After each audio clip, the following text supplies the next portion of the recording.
From the Library of Congress in Washington, D.C.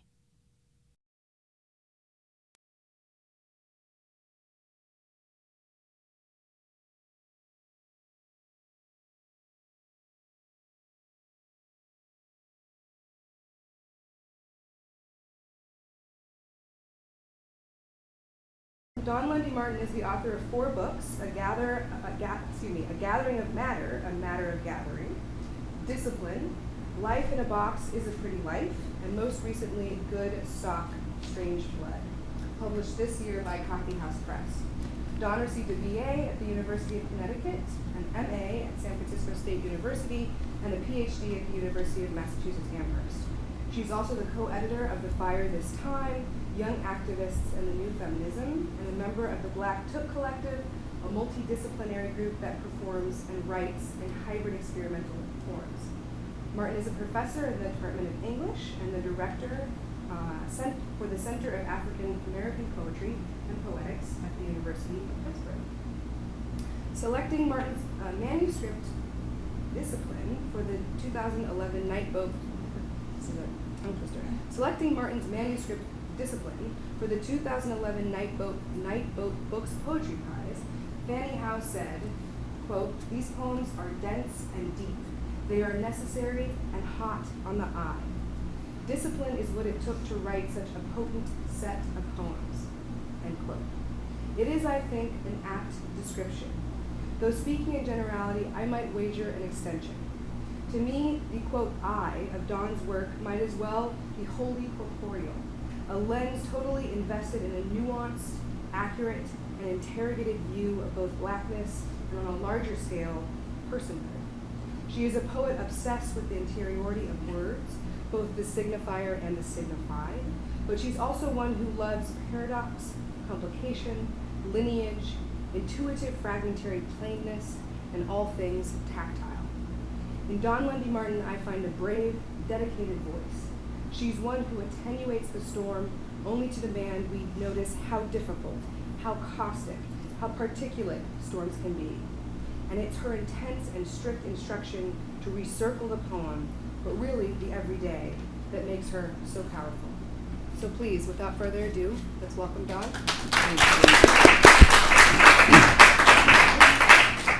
Thanks so much for coming. Sure, it's a pleasure. I had a great few days reading your work. It is really challenging and eye-opening and unsettling. Let's start with, tell us about how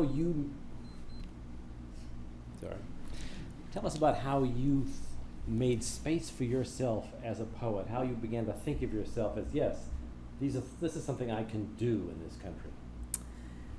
Oh, how I made space for myself as a poet. I think that, I've always been a person who was attracted to language. Yes. I was raised in a household where my mother read to me in a very persistent, consistent way, whether I wanted it or not. What sort of poems were you raised on? So I was actually raised in the poems of Paul Laurence Dunbar, who's a 19th century black writer. Yes.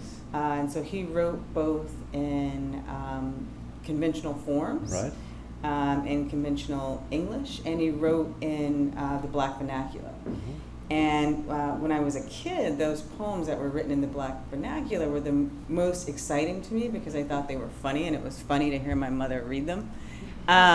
Because, we speak a kind of vernacular, I guess, sometimes in the household, though it certainly wasn't our kind of like everyday speech, right? So to have that coming up under the surface of my experience attracted me to language. But to make space for myself as a writer, I think, was just about trying to figure out a way to explore the world, to make sense of my reality. And because I was raised with literature, it became a kind of natural inclination to go towards literature and writing as opposed to the visual arts, which I would love, but I can't draw at all. Wait, if I play Pictionary, all of the things that I draw are stick figures. So it's intensely frustrating for anyone who's my partner because they're like, "That's the same thing you drew before." But, so you brought your Yeah. own perspective to your experience when you wrote, but you Right. also had to invent your own forms, which a lot of other poets did not have to do. Mm-hmm. They wrote poems that looked like the poems they'd read. You wrote poems that didn't look anything like what you'd read.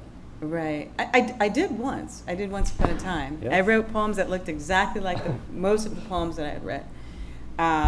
My first serious poetry teacher was Marilyn Nelson, who is a formalist of sorts, kind of a new formalist. And so we were writing in traditional forms, villanelles and sonnets. And, she was really instrumental in teaching me the kind of foundational components of what makes up a poem. Yes.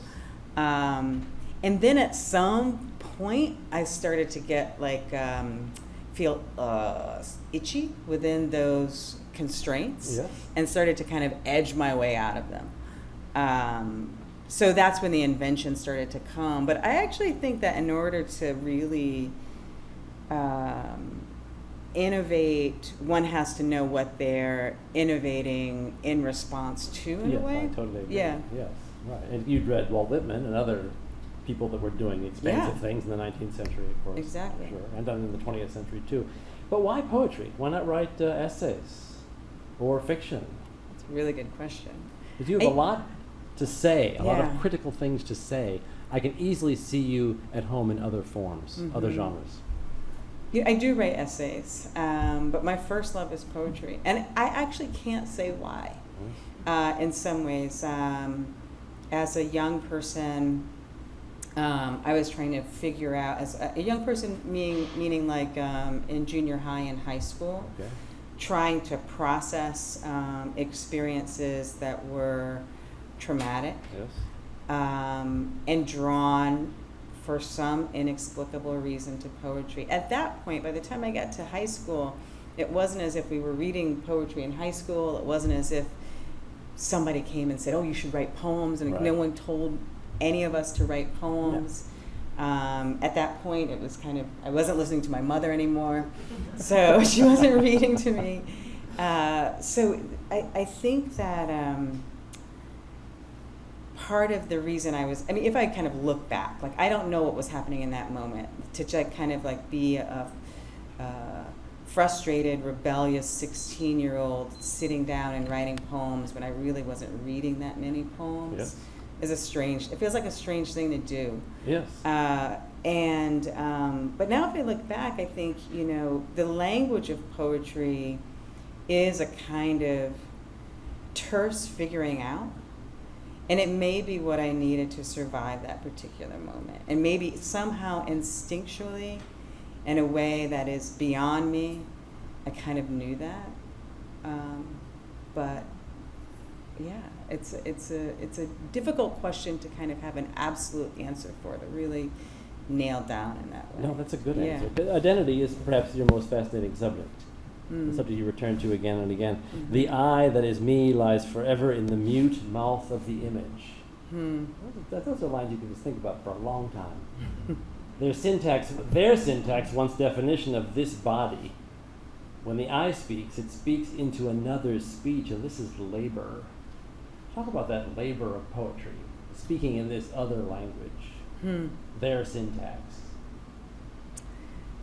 Right, poetry already, whether it be conventional or experimental, whether it be within a certain tradition of poetry, is already speaking a very elliptical language. You're telling a story often in a short space in time. Right. So you're making it concise. You have to take certain leaps. You have to figure out what to leave in and what to include in order to make that story happen. Right. The labor of the speaker for the work that I've been doing is a labor to speak a kind of fragmented self. that's where it begins. Yes. And I talked about personal trauma. The way that I think about trauma and the way that I was able to process sexual trauma that happened to me when I was a kid was through attempting to kind of cohere myself on the page or something. And that became like an impossible task. So But like one you can't stop doing. Yeah, it's reiterative in that way. Mm-hmm. One keep kind of coming back to this struggle to speak or cohere the self, that, and it's impossible. So that's why all of those kind of stammerings around the I, the labor of the I, the work that it takes to speak oneself begins in that. You say every day it happens, or it doesn't happen. Right, The I struggles to become a part of the reeking body. right. Yeah. How do you know when it happens? How do you know when the poem works? How do I know when the poem works? How do you know when it's done? Yeah. 'Cause you could fiddle with it forever and never publish a book. That's true. I don't, some people really, really struggle to kind of figure out like, oh, when is it done? When is Yes. this poem like perfect? When can I put it into the world? I'm a little bit opposite, where I kind of like to put it into the world a tiny bit prematurely. Nice. Would you read one for us, would you? Like, yeah. I'll let you get a drink here. I like the ragged edges. These? No, Oh, of the poems. poem. Oh, yeah. yes. Those two. This on page 71. Mm. Thank you.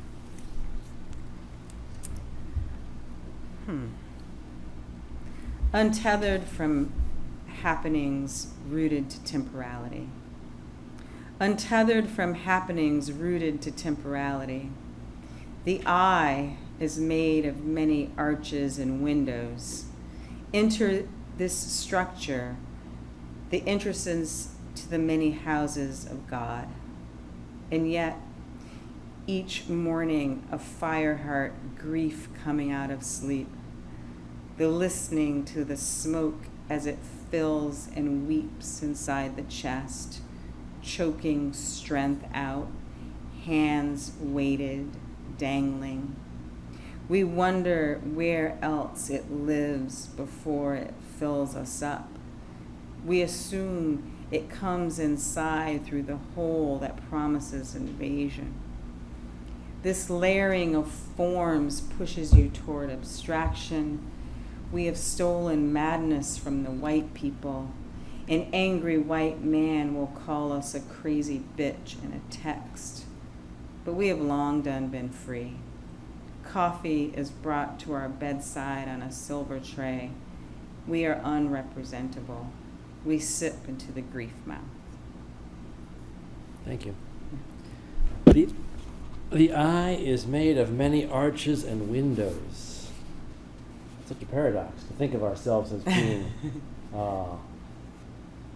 portals, as being parts of architecture. And then you conclude by saying we are unrepresentable, even as you try and represent yourself. That is sort of a paradox you work through again and again in your poetry. There's another one here I'd like you to read. Page 47.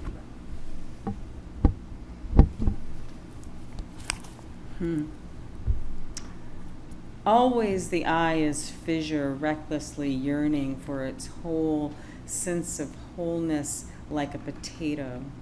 We walk backward into a room because we want to restate our thoughts. All the brown skins are glowing in this light and no one is afraid. We're all joyous, but it's difficult to tell if it's joy, if the joy is real joy or if it's just lack of fear. What kind of understanding will sink into the body? It's just one body despite other previously stated facts, and when it feels something, it really does. It changes though, and it grows up and looks completely different in the face. Lovely. Very, very lovely. The I is fissure, recklessly yearning for its whole. You seem like a poet who is fundamentally skeptical of language but doesn't have any other choice. That's true. I think that's a paradox. That's a paradox I'm always thinking about or talking about. I talk about it with my students. I'm like, okay, we know that language is flawed. We know that language sometimes doesn't do the thing that we need it to do. And the very simple example that I give to my students is, like if you're having a fight with your boyfriend or girlfriend or significant other, and you're trying to convey something to them, and they're trying to convey something to you, and you're just like desperately trying this to make this understanding happen in language, but it's kind of going like this. Yes. Like neither person is able to really take in the thing from the other person, and they're like, oh yeah, language isn't working, So I am skeptical of language, but then I think that. In my case, it's the tool that I use in order to try to get to something. Sometimes I think that failure in language is where it's most successful in a way. And the example I often give is from Stephen Mallarmé, whose son died, I think at 6 years old, and he was trying to write these poems about the death of his son, Anatole. And he just couldn't do it, so he filled up his notebook with, kind of fragments, lots of M dashes, and then he would try again, and he would try again. And I think it was Paul Auster who first translated those fragments and published them in a posthumous collection.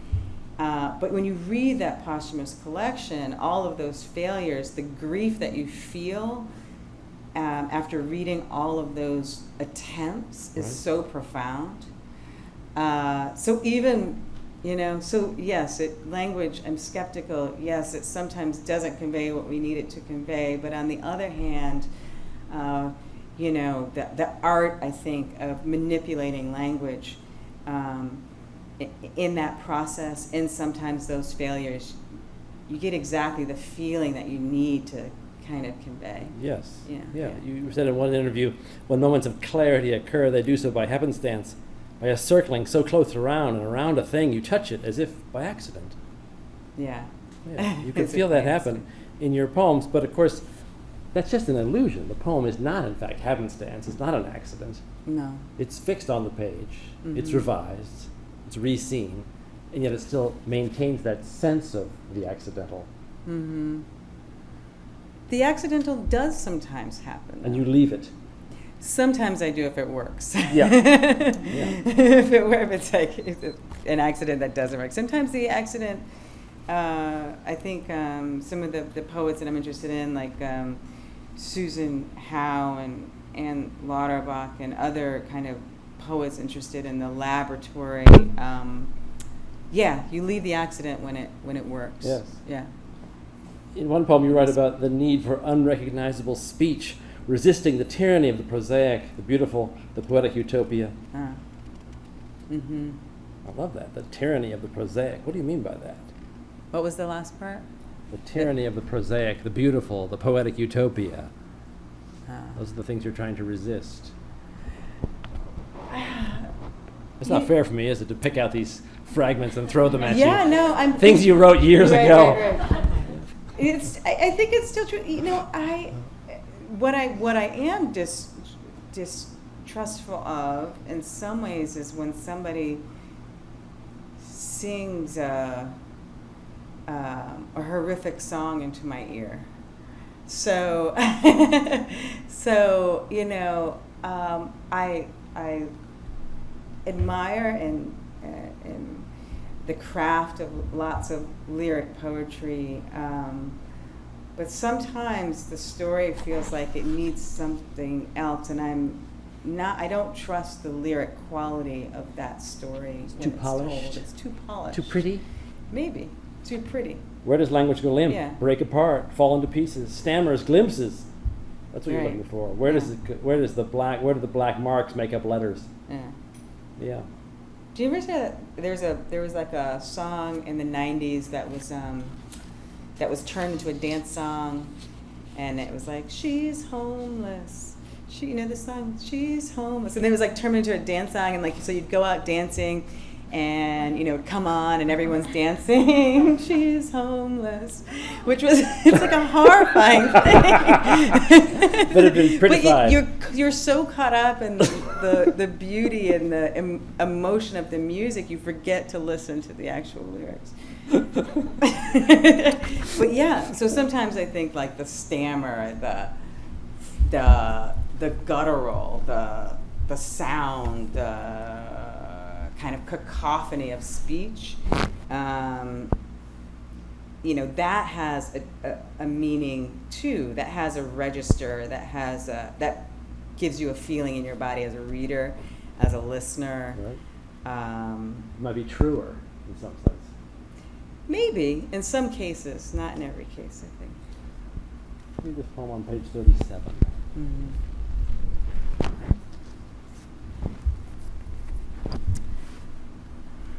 Mm-hmm.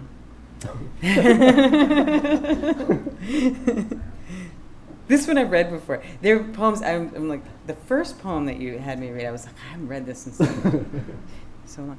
The proposition that compels the book. The proposition that compels the book is already flawed, hovering somewhere between memory and fantasy, repetition and desperation. I know how you'll cock your head. You'll ask, what is memory? But what I mean is that any existence inside of both loss and abundance feels impossible. You can't have your cake and eat it too.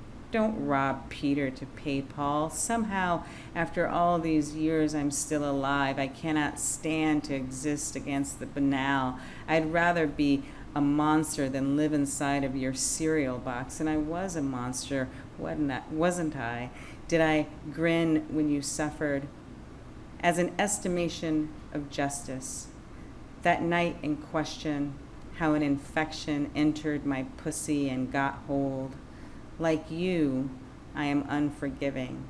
It might be a perversion of my blood inherited like a sore. What language my grandmother spoke, I cannot tell you. On the census records from 1903, the word laborer. My mother is crippled, and I will live in her place, a stain in the hegemony. The way that poem moves from talking about something fairly abstract, the preposition of a book, down to your body, to your physics, to your genitals, there's a strange connection you draw between those things. Mm-hmm. So, right. The poem begins in this. There are many places in this book where I'm kind of thinking about the artifice and the apparatus of the book itself. Yes. I'm particularly thinking about how Black writers are often compelled in some way to write about blackness in a particular way. Yes. So this book is a kind of resistance in some way of that. And so that's where it begins. And then it goes into this kind of surreal place when, of course, you know, nobody asks what is memory. I know you'll ask. I know what you'll ask. You'll cock your head. You'll ask, what is memory? But most people won't ask that. I just want people to think about that question. Right. Then it gets to this kind of bigger story and lands actually on the place where it's supposed to land. It begins in the question of writing the Black Book, Right. and then it ends in the actuality of writing like my grandmother's history and my mother's history, my mother's present actually. So. And that's an act of resistance. It is a kind of act of resistance because in one way I want to say that one of my basic questions around poetry and poetics is, how do you tell the same story? How do you tell a story that's been told over and over again? How do you write a book about that has, you know, as an impulse a history of family and racial oppression? Yes. These are books that many people write these books, and we keep writing them over and over again. Yes. So what are the ways to get at that story, to get us to see it freshly and newly? And so there's this like meta gesture in this book to say, to really kind of raise that question of what does it mean to include Blackness and Black identity in a book? How do we do it in a way that's unfamiliar to us? How do we get us to pay attention to it in a different way? Because I think that all of these artistic artifacts that we as poets and writers and visual artists put out into the world help to make reality. But I think sometimes when we hear the same note, or we hear reality or history in the same note, then our ear becomes kind of deaf to it. Yes. And so, so, resistance, but also a kind of philosophy around innovation, that you have to keep remaking something new. Right. In the words of the modernists, in order to kind of it to have a jolting effect, so that we can participate in remaking reality instead of, I guess, becoming a part of the regimes of oppression or capitalist regimes or whatever, unwittingly. Right. I think we'd be more active in our art making than that. It's a long answer. No. That's juggling it out. Ask Dawn to read this.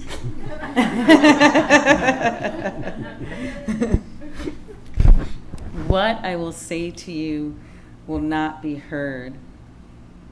It will be unnatural. It will be like something opening up a row of corpses, proportionless.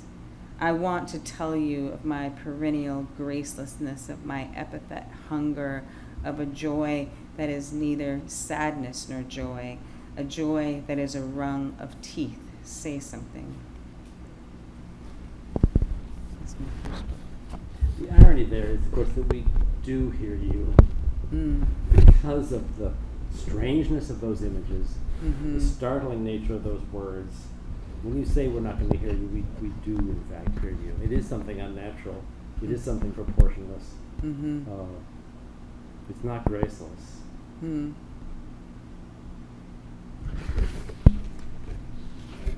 All the protests over the last few years, maybe the last year, and the response from the right make me really question what you said.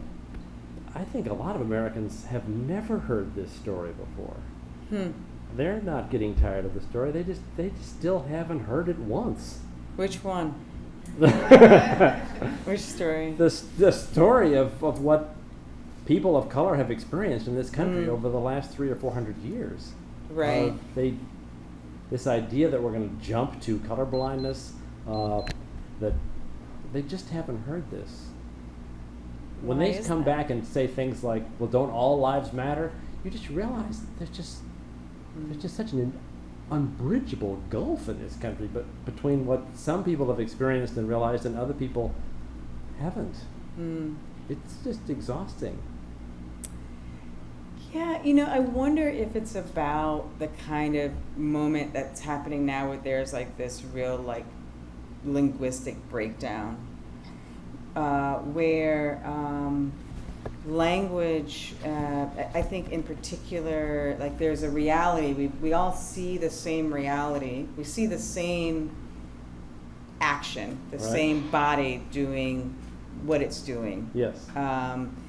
But we make an entirely different meaning through language about that action, Yes.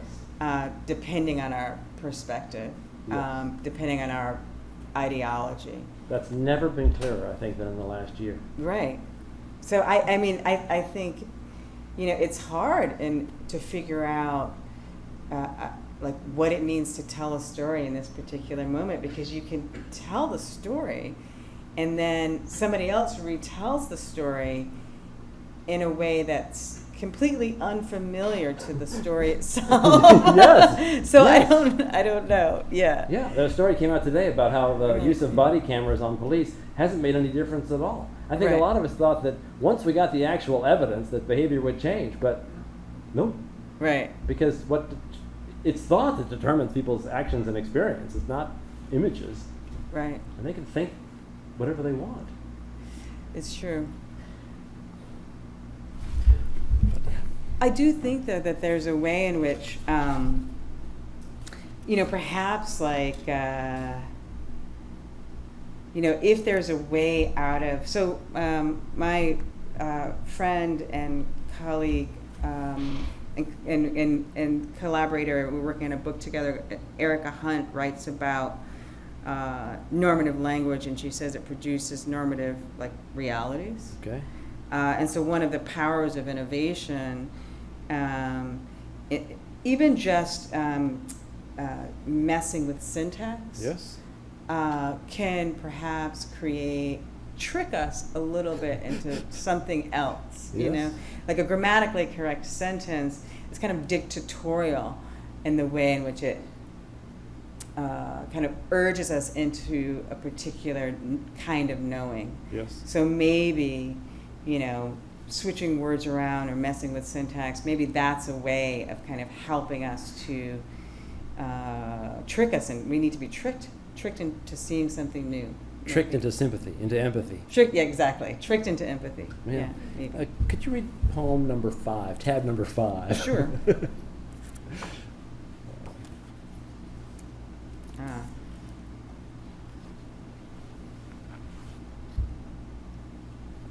So, this is actually kind of excerpted from a notebook or journal. I have been writing all my adult life about the irretrievable. Often, the same image appears to me and finds language in the poem resembling language in some other poem, stroking the same wound. The image is of the hand outstretched, fingers pulsing, sometimes into blackness, a wandering depth. Other times just short of the thing the hand needs to touch. The thing disappears. The hand begs and begs. I let the repetition occur across writings as layers, minute variations on a writing through time. Your body is spinning in a room without furniture, white walls.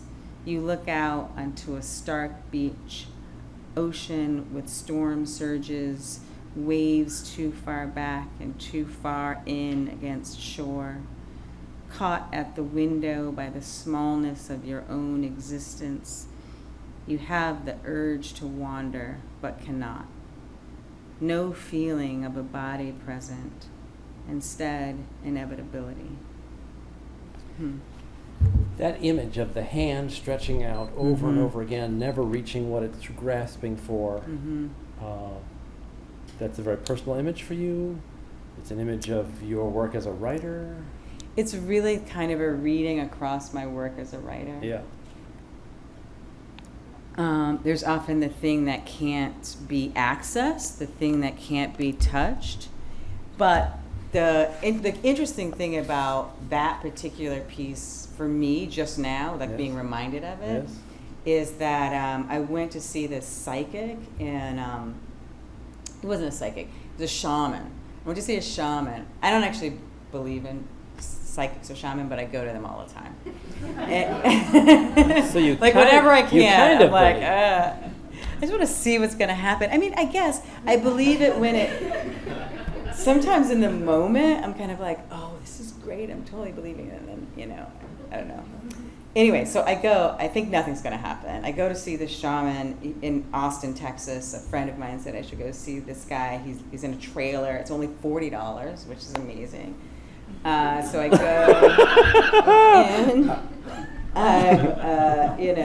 he's like, okay, you're just going to lie here. And he does this kind of like guided meditation. Does he touch you? No. It's just kind of like a hovering. Okay.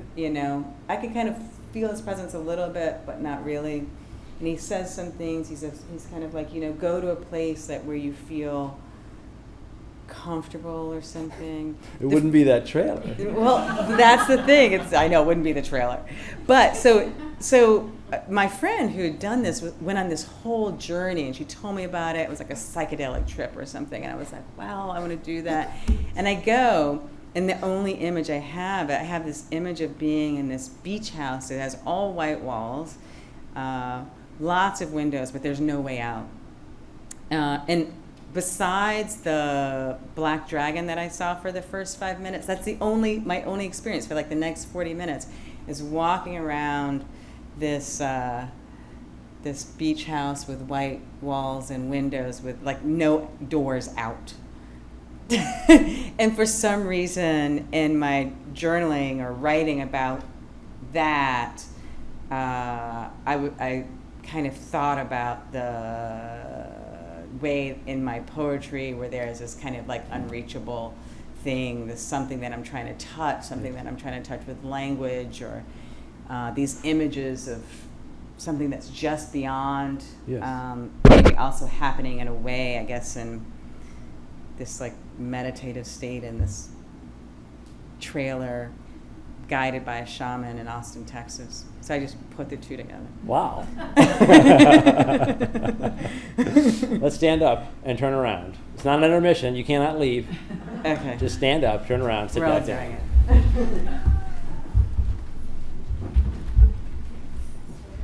can't turn. Put it outside. Put it outside.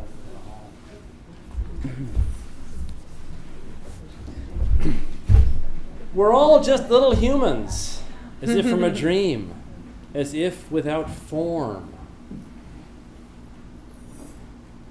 A usable body must demonstrate its use.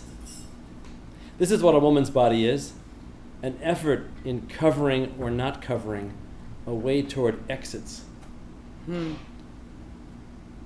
A boy is not a body. A boy is a walk. That is my favorite line. I just think that is What is gender? such an amazingly concise and profound line about gender, Yeah. about identity, in just so few words. A boy is not a body, a boy is a walk. Awareness of being in a female body is a tinge of regret. A body is a piecemeal accumulation. I've thrown a bunch of phrases from all across your poems at you about what the body is and the tension between the body and identity.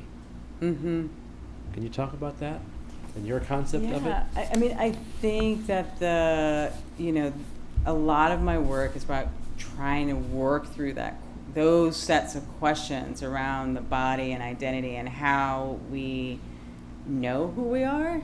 Yes. Like how we know ourselves, how we recognize ourselves, where we feel comfortable, where we don't feel comfortable, and why. Part of it is really a kind of a thinking through in poetry, maybe a kind of forwarding, maybe, or not forwarding, but a thinking through of Du Bois's notion of double consciousness, but not only as it pertains to blackness, but as it pertains to being a human. I was actually writing about this today in this essay that I just finished about how we know ourselves is really predicated on how others encounter us. And sometimes that encounter is like legible. It's like sometimes they're kind of like, hi, friend, I recognize you, I see you, Right. in that way. And sometimes it's confusing, and sometimes it's hostile, and sometimes it is wrong, the interpretation of oneself. But we as people, as human beings, aren't free from that encounter. And that encounter becomes, I think, and I don't know if Du Bois says this, but this is what I believe, it becomes a part of who you are. Yes. All of those encounters become a part of who you believe yourself to be. And so then in some ways, like, authenticity becomes really kind of a difficult notion or something, or problem, or is the most authentic self, a kind of person who has all of those different perceptions of oneself incorporated into their bodies. Like maybe that's the most authentic self. Can anyone do that? No, I mean, it makes you crazy. That's why a lot of the speaking is crazy. It's like mad speech in some way, because like it actually does make you unable to articulate who you are. How do we know when we're making our own choices? How do we, so all of these things I think are questions that I'm grappling with in those passages. Right. Some of those moments, I was practicing, when I wrote Discipline, I was often practicing in a kind of writing where you write on the verge of sleep. So I would like take naps, and I would write with friends. And so we had this writing group in Brooklyn, and we would all get together and write, and I would be like lying on the floor, and everyone else was like around the table, writing their long form prose or whatever. And I would be sleeping or kind of like, and as soon as I would kind of almost fall asleep, I would get up and write down the language that would occur to me. Yes. And was this to reach some sort of surreal or subconscious? I guess so. Yeah. It's often the strangest. There's something about that moment. I mean, as for the folks in the room who are writers, you probably experience this where you're about to fall asleep, like legitimately going to bed. Yes.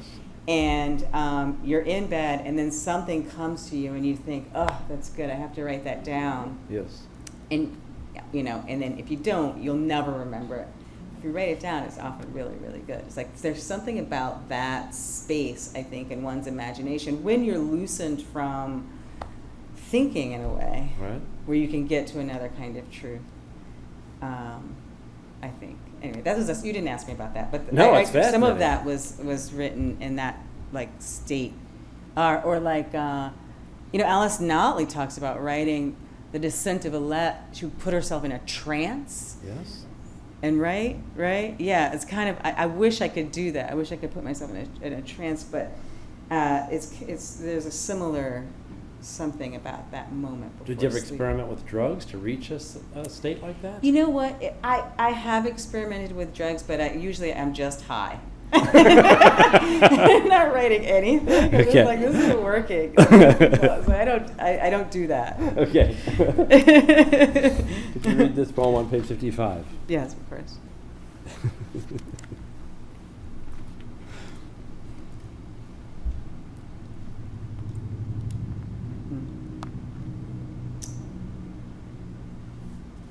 It's not the word body that's the problem. It's the physical thingness of it, the hump. For thousands of years, there lies behind the race one dreary, unrelieved, monotonous chapter of ignorance, nakedness, superstition, savagery. When we encounter the savage, we are in reverie. This is precision joy, concomitant stroking. Are you me? Is this our jackal face? Oh, I love it. I love us. Let me make a comparison. The jackal face akin to my father beating me with a soup spoon. I'm so unruly. What's your reaction? Your That's the poem. There are a bunch of poems in Life in a Box and also in Good Stock. And I mean, I think this is a gesture that I make in Discipline too, where the time expanse is really, really vast. Yes. So that, and there, the kind of entry, I'm going to break this poem down for you actually, because the entry to this poem is that I was doing a kind of classroom talk at Columbia University, and the students were talking about whether or not, this is like something that only would happen in a graduate seminar. They were talking about whether or not you could still use the word body in a poem, Okay. Yes. Like it was so that's where it begins. Because it was not so the suspect word. or so contaminated? Yeah, it was kind of like, everyone's doing this thing where they're like talking about the body, or like Yes. it's like a moment. It's like I'm like trending or something. The body is trending in poetry. Can we still use the body? And so it begins there. Yes. And then, it's the physical thingness of it, the hump. And so then I started to think about, in this moment, I was borrowing from 19th century, 18th century, scientific racism, like that middle part. Yes. Is borrowed text. It's actual text from, someone claiming that this is science. For thousands of years, there lies behind the race one dreary, unrelieved, monotonous chapter of ignorance, nakedness, superstition, and savagery. Yes. As a way of thinking about how certain bodies are narrated through history. And then it just gets really base at the end, what is my body? What do I think about when I think about my body? What is my body? My body feels pain. I know that for a fact, Right. I know the physical kind of experiences of the body. I can spit from this body, I can urinate from this body, things like that. So then it becomes about, it kind of gets goes really big towards history, and then it gets really particular towards my own personal experience. Starts very abstract and intellectual, Mm-hmm. then becomes very physical and emotional. Yeah. Yeah. It's what Yeah. makes the poem work, though, right? I mean, if it stayed in that Right. top level, Then it would be a very arid a poem. dissertation. Yeah, exactly. Very arid poem indeed. Remember that section in Beloved where baby Suggs, the preacher, says, in this here place we flesh. Mm-hmm. Flesh that weeps, laughs, flesh that dances on bare feet in grass. Love it hard. She's speaking to people whose bodies have been so hated for so long, for so many generations, that they need to be taught how to love their bodies again. Mm-hmm. When you say the word is the body, it's not the problem, it's the thingness of it. Mm-hmm. That's a poem that speaks to black people in a different way than it speaks to white people. To people that are in the hegemony, as you call it, and people who are outside of it. I think that's true. My good friend Ronaldo Wilson has a poem called Poems of the Black Object. Yes. And kind of a similar gesture to speak from an I speaker that you were calling a black object. Yes. And that moment from Toni Morrison that you talk about also makes me think of Fred Moten. He has this lecture that he gives where he's quoting Hortense Spillers about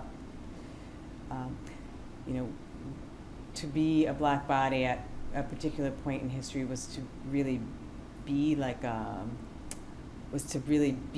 a kind of flesh, was to be flesh in some ways, because the flesh, the meat of it, the flesh of it, what I'm calling the hump of it, what Yes. Ronaldo calls the objectness of it, the thingness of it, are kind of all in conversation with each other. And I think we see that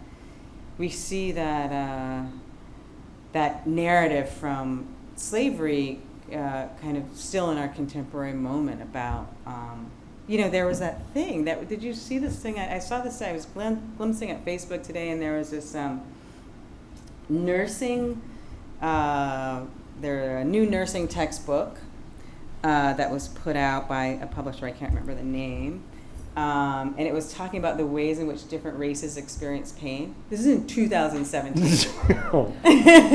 So, and it broke it down. This is the way white people experience pain. This is the way black people. This is the way Native people experience pain. It was, and of course they had to apologize. But I don't even know how that made it into the textbook.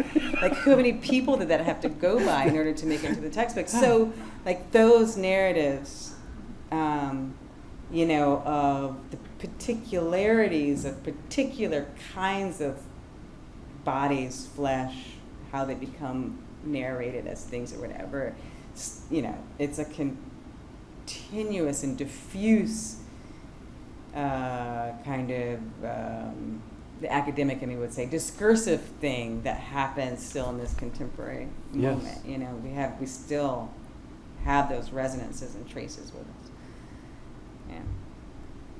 You once said, one of my most core beliefs about what it means to be is that if you experience trauma, and I think that in some ways the Black experience is a kind of trauma, that it's difficult to be cohesive.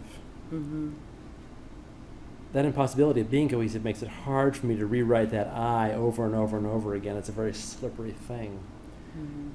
First of all, that parenthetical statement is just devastating. The Black experience is a kind of trauma. Yeah,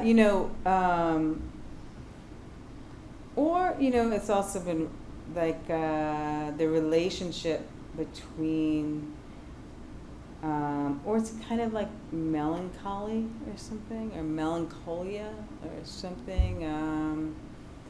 I think about it as a kind of trauma because, like we were talking about before, like there's no way to really speak oneself. So there's the one way I think about trauma is that, like pain, it has like no language. Like so when you're in the moment of experiencing something severe, whether it be psychological or physical, you literally cannot speak it. Right? It's hard to speak after the fact. And so if we think about the Black experience in America, like along those lines, like what is it that is able to give it the language that it deserves in order to really be able to speak it? Like how do you speak the, a whole 500 years of, historical and contiguous, disenfranchisement from the human race. Yes. It's too, so I think that when I say that about trauma, like that's what I'm really thinking about. But that's why I think that writing and art is so important, and that's why that language that you referenced earlier about the circling around and the circling around, I think that together, that we writers and artists are doing that work, kind of circling around this thing, trying to get closer to it, really, in all of our different, formal enterprises, genre enterprises, and together somehow the layering of those meanings will get somehow closer to the thing and hopefully transform the world that we live in. Like that's the hope, I think, that the hope is that transforming culture and art and working in these fields can be a kind of social justice work that's happening, kind of insidiously. And hopefully it will take a long time for the current regime especially, to catch on to it. Like if we were in Chile, they would know. They would be like, throw the poets in jail. Yes. Throw the poets in jail first, the visual artists and the journalists, get them all in there. Then we can really start to do our work, We don't need them contributing to what people think. Are you hopeful? Am I hopeful? Oh, God. I'm thinking of... Are you? I don't know. I'm starting to not be. Yeah. Thinking of the essays Ta-Nehisi Coates has written recently. Well, it really sounds like he's, kind of thrown in the towel. It just seems like what's happened after Obama is such a counter-reaction that it's hard to be hopeful. What makes me hopeful is reading history. I think that when I look at, there are countries that have been through fascism. Yes. Countries that have experienced genocide, people who have lost so much in war, and how and how people can kind of come out of the other side of that better. So you look at the great arc of time. You have to look at the big arc. That's the thing that gives me hope. That's right. Have a long enough perspective. Tell us Right. about Perpetuus. Am I pronouncing that name right? Perpetuus. This is your own character? Mm-hmm. We see Perpetuus in the Good Stock, Strange Blood. Mm-hmm. Where's that bit? Yeah. Who is this character? There's a little paragraph about Perpetua S. Okay. Once I wrote into a being an imagined figure named Perpetua S, whose name is Latin for continuous, entire, universal. Perpetua S is necessarily liberated from gender and without attachment to skin or color. She is like a slash between the S and the H. She is only reflection. She must be called to arrive, and when she arrives, she alters the being of the one who calls her forth, and they become what they have perceived in Perpetua S. What is the black body but an aching tone? Perpetua S is untethered from the black experience here on earth, but has an outer core that is as dark as tree and dead night. Refusal to adhere to ontology as fissure or rip in the fictional coherence of culture, America, order. To build instead a sonic register against any resistance to a white flag against which fists male aggresses a liberation. Perpetua S. What? Perpetua S is the character. So I wrote this libretto for, part of this book is from a libretto that I wrote for a global arts collective called How Do You Say Yam in African? And we had this 50-minute video opera in the Whitney Biennial a couple of years ago, and then there was a whole drama around whether or not we should pull or keep it in the Whitney Biennial in order to critique the kind of curation of that particular year of the biennial. This happened recently too. It keeps happening at the Whitney Biennial, right? There's some protests against kind of how things have been included. Right. Anyway, so I wrote this libretto that had 3 distinct characters, and those characters, one was very tethered and to and really debilitated by their experience in the racialized body. There's one mad character whose body has many arches and windows. I imagine that character to be born out of the head of there's a play by Adrian Kennedy. Do you guys know this playwright? Adrian Kennedy has a play called Funny House of a Negro, which is almost unstageable. And her protagonist, Sarah, goes mad because of her because she has a black father. Okay. That's a real reduction of the play. You're not sure if she dies at the end or not, but the character that I imagined being born out of her head is the one with many arches and windows. Okay. Because it has to be a kind of mutation. But Perpetua S, who is like, everything at the same time, is really like the voice of like future reason. Yes. In the work. Yes. Like this is, is untethered. She's both and nothing, at the same time. Yes. So Male, female, white, black. yeah, exactly. All colors. Everything. So, and exists in this kind of like future state of knowing. So in the libretto, Perpetua S comes in as everyone's kind of like, one person's talking, crazy talk. Another figure is like, I'm dying, they won't let me go, they have me, they won't let me go, they won't let me go. And then Perpetua S is like, we are not of them. So it's kind of singing this other song. Yes. of some kind of future possibility for beingness. That sounds like I wrote that on drugs, but I didn't. No, it sounds like a real vision of hopefulness, doesn't it? It is kind of a vision of hopefulness. Yeah. Yeah.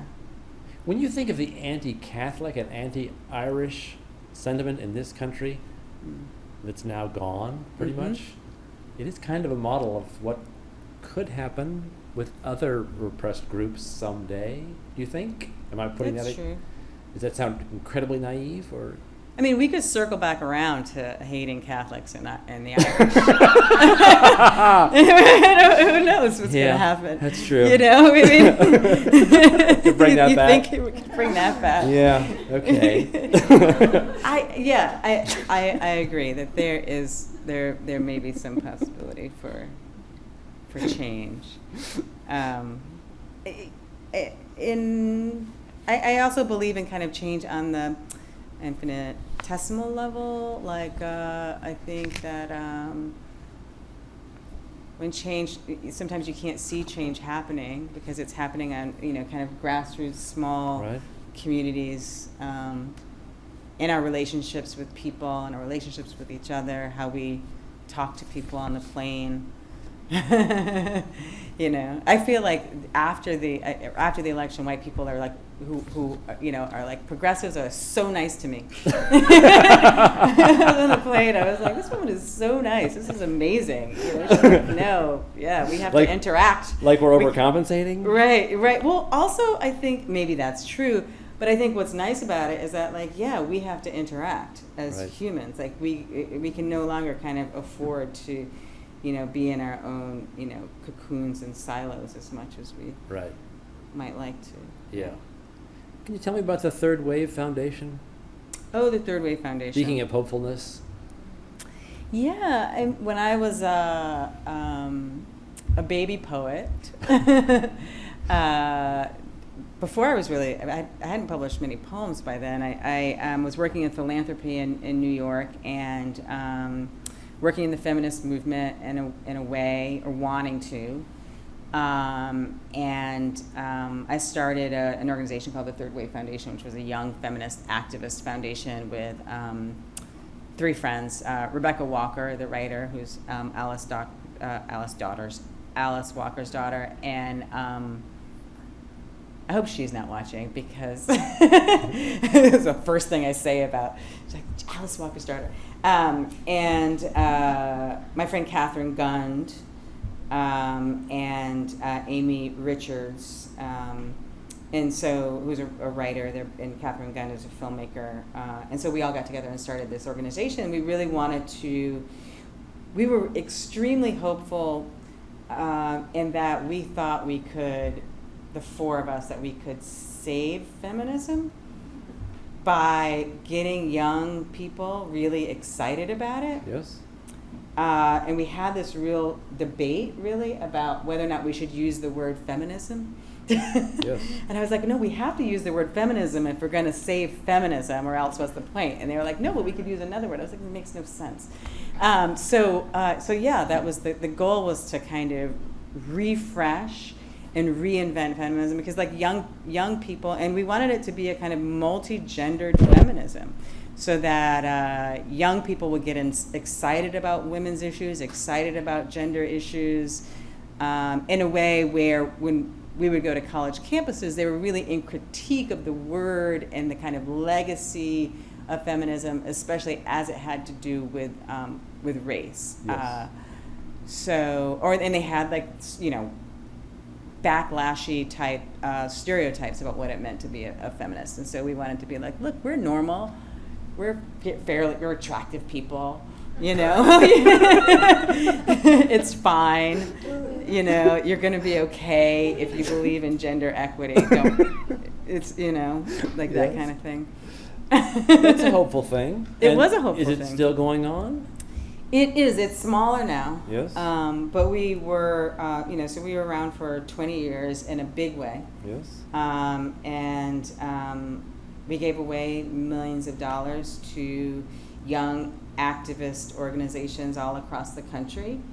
And we still give away money, but we do exist. We're still a national foundation, but now we're a donor-advised fund. Mm-hmm. Yeah, I mean that's suddenly I got really philanthropy talk. We're a donor advised fund. Yeah, no. In one of your poems, you say reviewers want these poems to be more hopeful. Oh God, I know. Obviously, you meant that in a funny way, but and the poems are often dark. But the fact that you're writing them, the fact that they're so powerful, the fact that they disorient us, is a hopeful act. That you would do that, that you would publish them, that we would read them. I mean, those are hopeful impulses. People who give up don't bother to write or publish poetry, right? I mean, You just wouldn't care. If you don't care, you don't critique. You just, That's true. It depends on the, yeah, I think that for me, I think that the act of writing is a hopeful act. yes. You know, even if the content of the poems sometimes leans toward our most base, our darkest, our tendencies. You know, I do think that act of critique, that act of attempting to get close to something or represent, I guess, in a twisted way, the reality in which we live, our experiences as gendered people, that's hopeful. You know, if I write about, you know, my first book, which is more explicitly about sexual trauma, I guess the first two books, you know, one hopeful thing is that when the work enters the world, and you know, I think it's fairly abstract writing in some ways sometimes, and but sometimes it really connects with people, and young women come to me and it connects them in a really visceral way. So that feels hopeful, to kind of connect with other people around a set of experiences, and they feel like they're not so alone in the world, and I feel like I'm not alone in the world. That's pretty hopeful. Yeah. That's the best thing. Yeah, absolutely. It's been fascinating to talk to you tonight. Thank you so much for Thank coming. you. I Thank really, you for your really questions. appreciate it. Thank you.